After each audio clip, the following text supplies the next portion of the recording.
Hi friends, it's Lisa Hetrick, illustrator for Gina K Designs, and I'm so grateful you could join me today. I have a super fun watercolory project today that is inspired by this card, and it's going to be so much fun. I'm going to walk you through a lot of different techniques, but they're going to be super simple.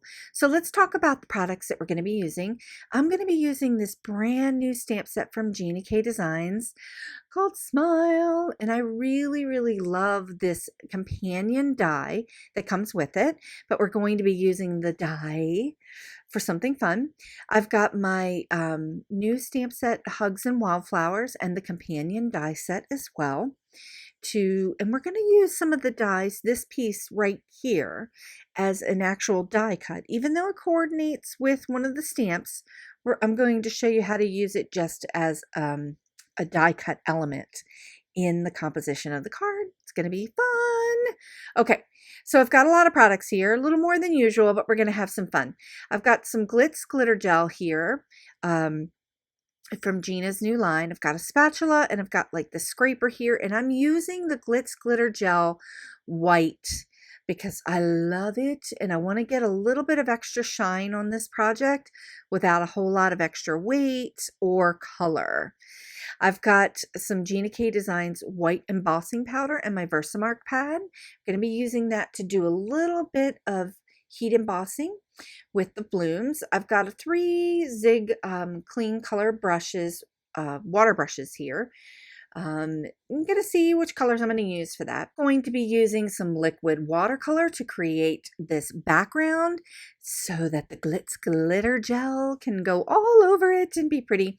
And here are the card bases that I'm using. I've got an A2 cardstock base from Gina K Designs, the heavyweight cardstock. I've got a base of 3x4, and I also have a piece of Bristol paper, and because the Zig brushes for watercolor love working with the Bristol. They really do well on Bristol. So I have some Strathmore and Fabriano here.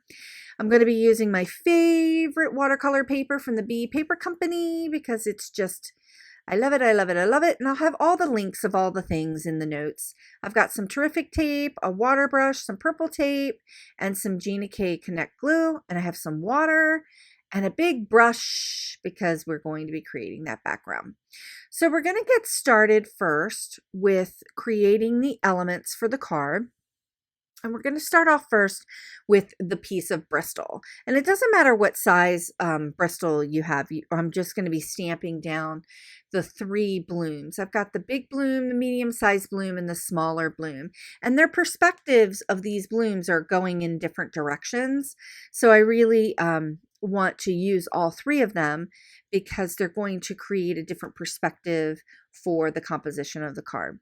So I'm going to go ahead and just put the all 3 blooms down on this longer block and ink them up with some Versamark.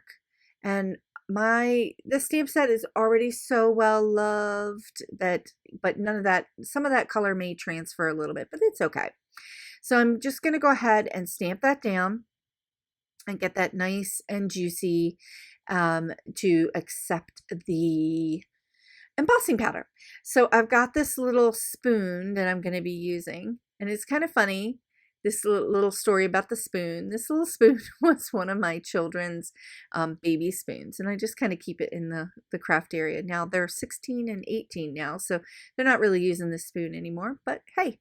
So I've just went ahead and got some of the white embossing powder onto the blooms, and I'm going to use my heat tool and just heat that up a little bit ahead of time before I put it on the paper, because I am super famous for scorching the paper when I emboss.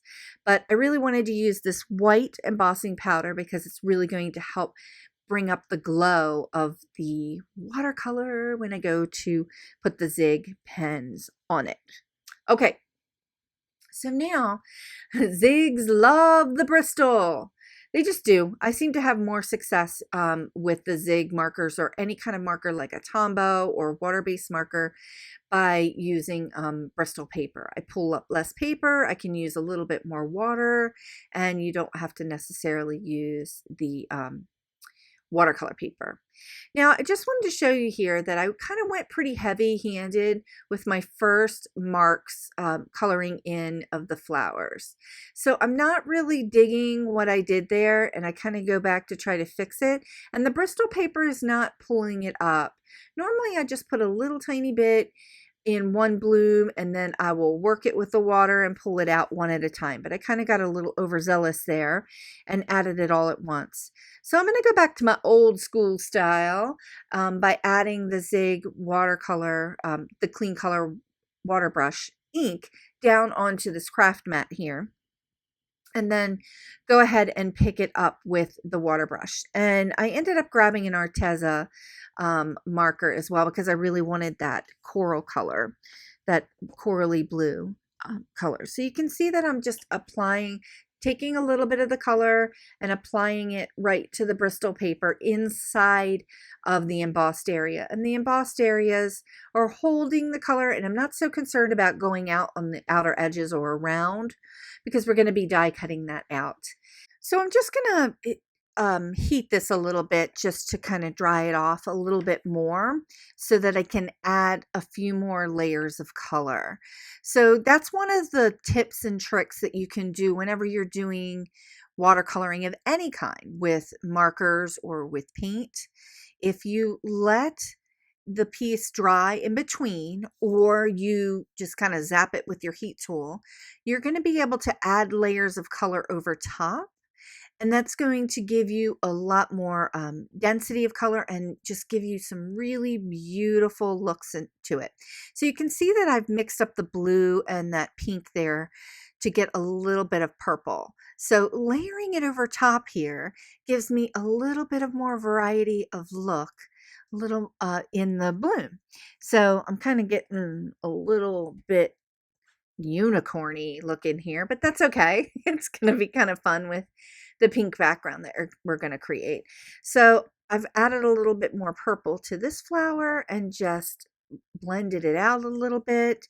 And I'm going to add, and you can see that's just kind of fun. So that layering process is also called glazing with watercolor. So you're just letting your layers dry in between, and then you're adding color on top to get more, it makes the color glow. You get more rich hues of color, values of color, and you can get, like, look at this look and feel here. So the colors are really starting to pop.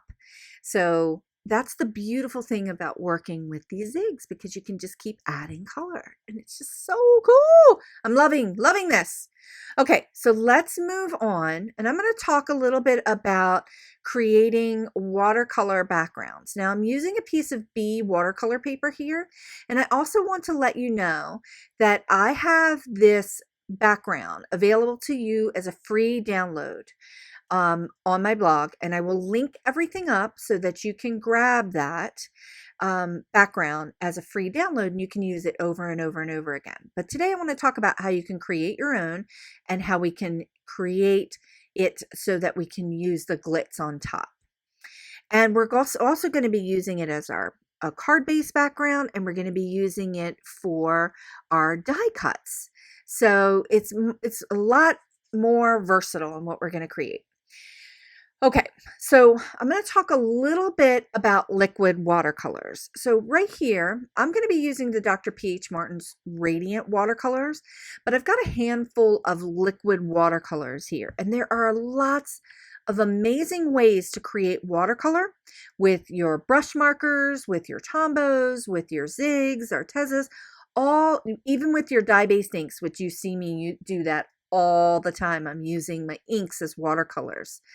But today I'm going to talk a little bit about liquid watercolors. There are predominantly two different kinds of liquid watercolors on the market, one that are dye-based and one that are pigment-based. So these are the Dr. P.H. Martin's Radiant watercolors, and they are dye-based, and they are super, super, super vibrant.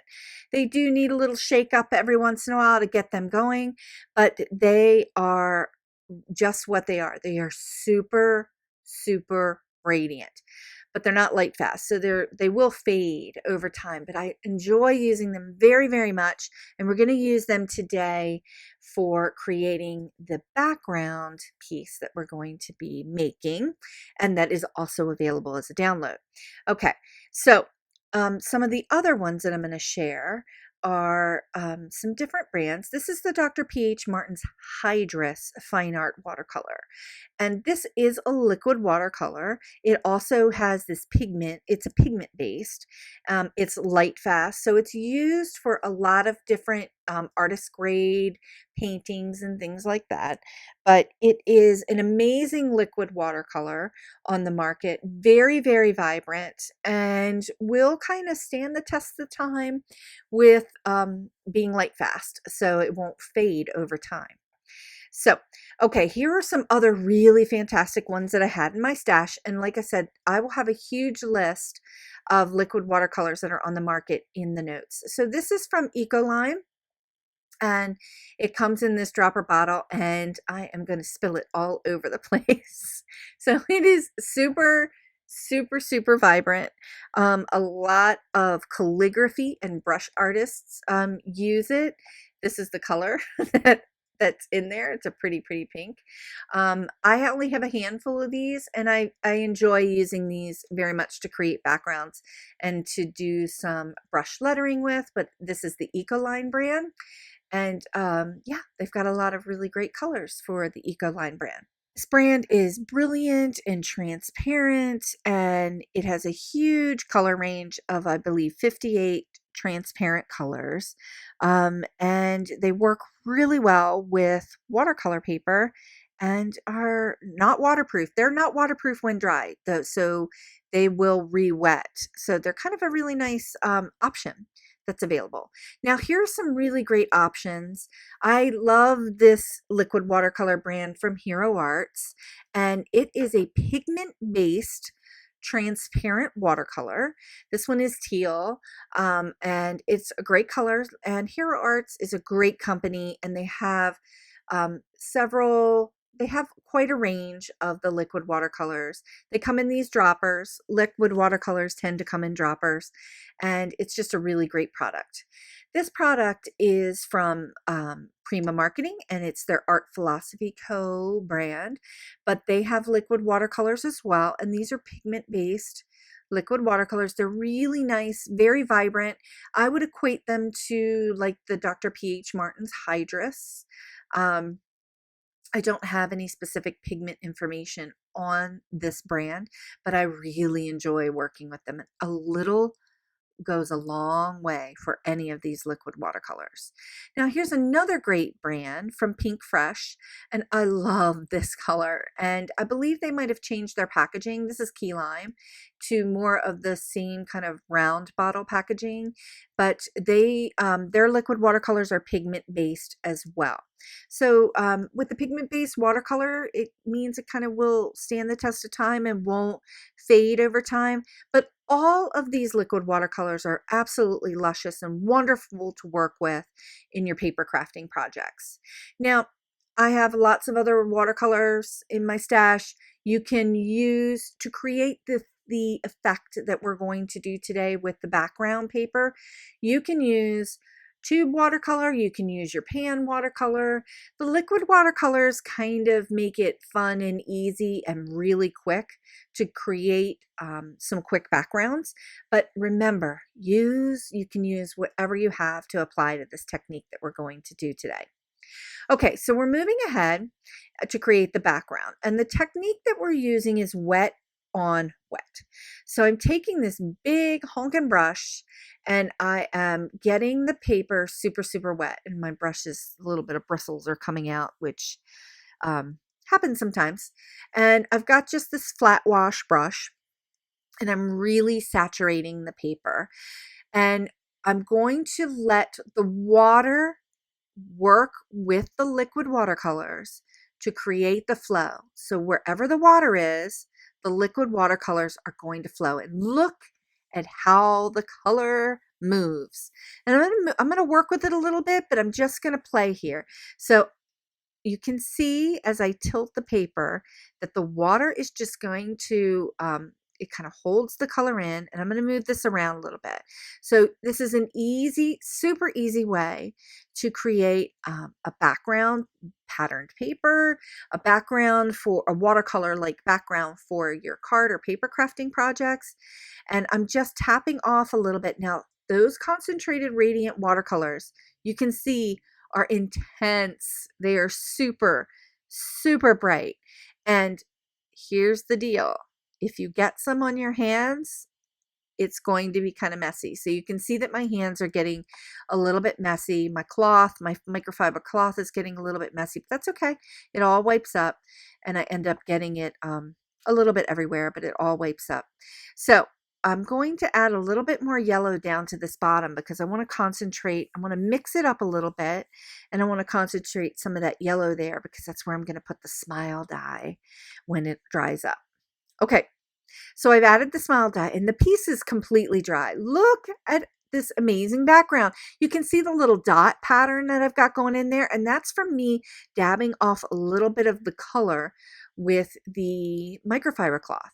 And this background is so radiant, and it was super simple to create, and it's going to look amazing on the card. I can't wait. Okay, so I've got the smile dye, and I've just used a little bit of the 1/2-inch purple tape and tack that down a little bit. And I'm going to go ahead and pull the die from the companion die set with the Hugs and Wildflowers, and I'm pulling the die here that looks like a branch, and I'm going to be die cutting that 3 times, but I'm going to get this down here first, and then I'm going to go ahead, we're going to do all the die cutting at the same time. So I've got the blooms here, and I've got the dies for the blooms. I'm just going to tack it down a little bit with some of the purple tape. This is great tape. It really just holds everything down and doesn't damage the paper after it's gone through the die cutter. So love, love, love. I'm loving all these colors. We've got purples and pinks, a little bit of blue, hints of blue, and that background that's that radiant pink and lemon yellow background is just delicious. I just love it. Okay, so here is the die cutter I use. I have the Platinum 6. Love, love, love this die cutter. It's a hand crank die cutter. It works every time. This is from Spellbinders, an amazing company that built an amazing product. So I really, really enjoy it. It takes up a small area footprint in my space because the 2 platform pieces come up, and the die cutting works every single time. So I have found that I don't need any other kind of die cutter because I really, really enjoy this Platinum 6. Okay, so I'm going to go ahead and run that smile die through. And remember that there is a companion stamp that works really well with this die. But I'm going to go ahead and just just die cut the smile out because it also is just a perfect image when it comes out. So I'm just going to go ahead and get that ready. Okay, so here is my 3x4 piece that's going to be part of my card base. So you can see I've got all my little die cuts over here on the left-hand side, and I'm going to cut out a sliver, a piece of the watercolor paper up in the upper left-hand corner, and that's going to be part of my card base background. So I'm just going to cut off this bottom piece and save that piece of watercolor for something else. It's going to be for another project. And then I'm going to go ahead, and here's the measurements again. So this is a 3x4.5, actually 3x4.5. So I want to cut my watercolor piece to about 2.75 by 4.25.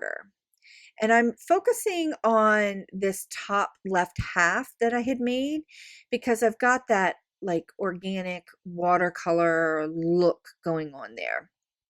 And this is going to be a layer that's going to layer on top of that piece of card base, just so I can start to create some layers and texture and dimension on the card.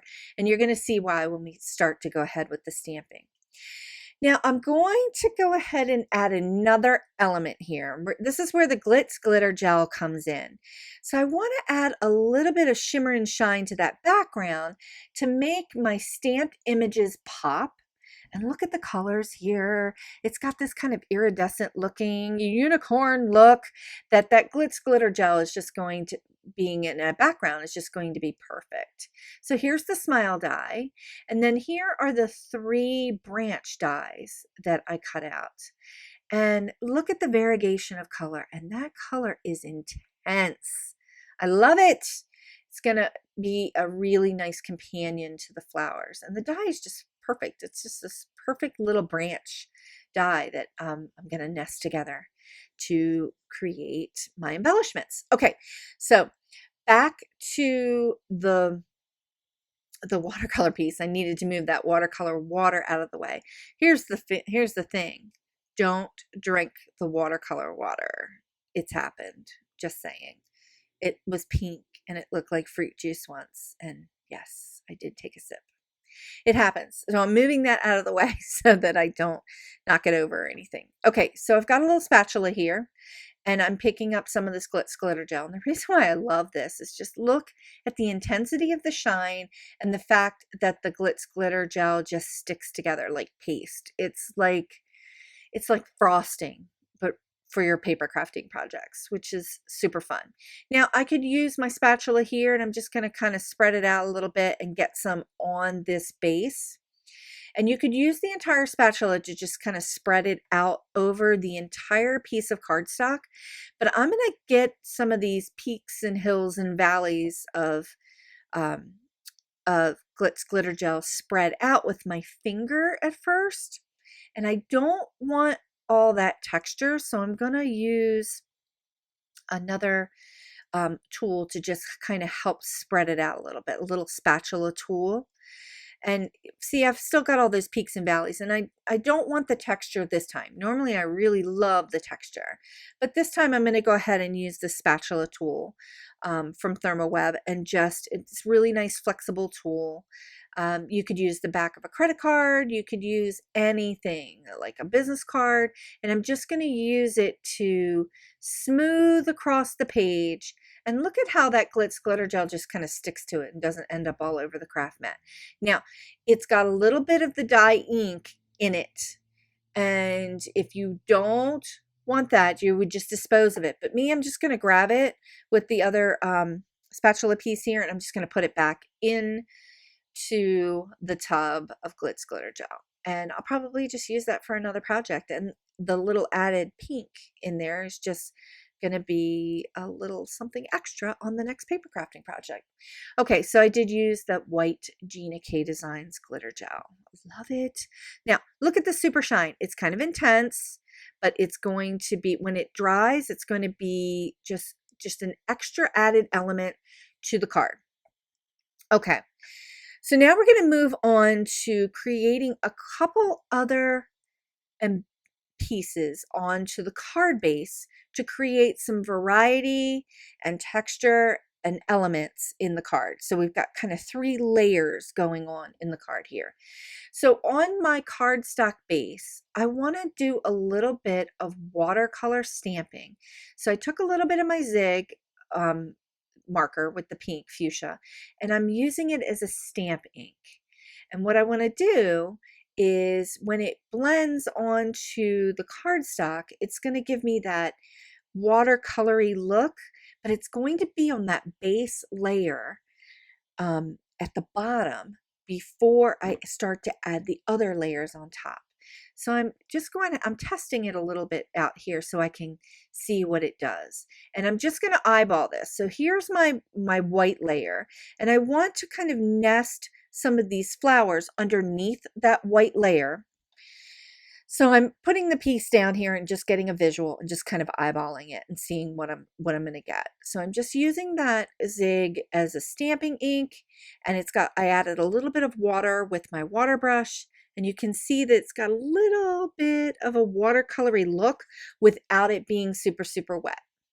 But I did stamp some of the images and they'll get covered up. So I'm just going to go ahead in and add some more of these little blossoms onto my base of my cardstock. And again, this isn't a super wet technique, so it's not going to buckle the card base. So you can really just stamp it right on the card base. And I went ahead and adhered down my white piece of cardstock and used some of the terrific tape on the back of my watercolor, my glitzy watercolor piece. And I'm going to add that on top. So that piece of white that's underneath it is just a layer, just a dimension layer. There's no stamping on it. It's just a layer of white to be the house, to be the home for the glitter gel watercolor piece.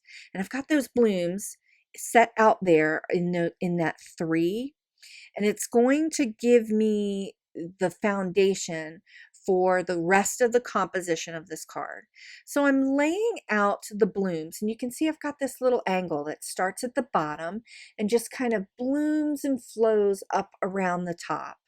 And the smile sentiment is there, and I'm just layering these pieces on. They're not affixed yet, and I'm just nesting in the branches. I've got them underneath that bottom layer of white so that I'm creating this movement on the card.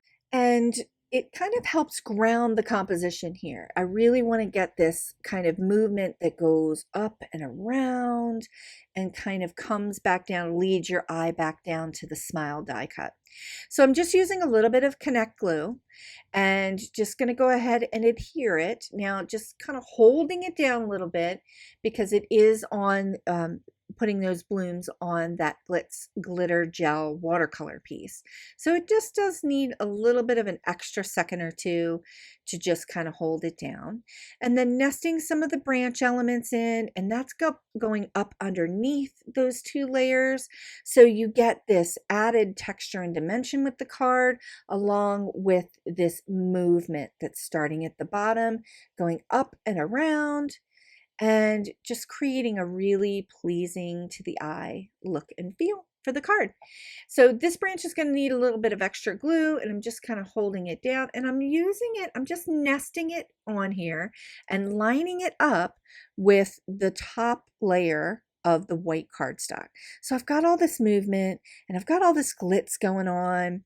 And now I'm going to nest the S and the smile in the die cut, and I'm using one of the petals in the bloom to kind of hold the S and just kind of nest the S in there so that it just kind of fits in with the bloom.